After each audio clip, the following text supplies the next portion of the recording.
অন্যায় দেখে যে চুপ থাকে ওটা মুমিন নয়, ওটা বোবা শয়তান। চিল্লায় বলেন ঠিক কিনা?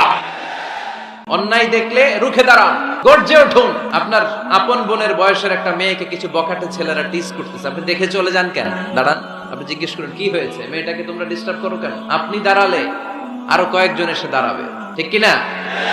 কিন্তু একজনকে তো দাঁড়াইতে হবে, দাঁড়ানোর দরকার আছে না নাই? মনে রাখবেন, আধারে ভয় পেও না, আলো আছে আড়ালে, অন্ধকার পালিয়ে যাবে তুমি উঠে দাঁড়ালে। প্রতিবাদ করেন। সামাজিক যত ধরনের অন্যায় আছে, যৌতুক, সুদ, ঘুষ, দুর্নীতি, রুখে দেন। আমরা দুর্নীতির পক্ষে না বিপক্ষে? সুদের পক্ষে না বিপক্ষে? যৌতুকের পক্ষে না বিপক্ষে?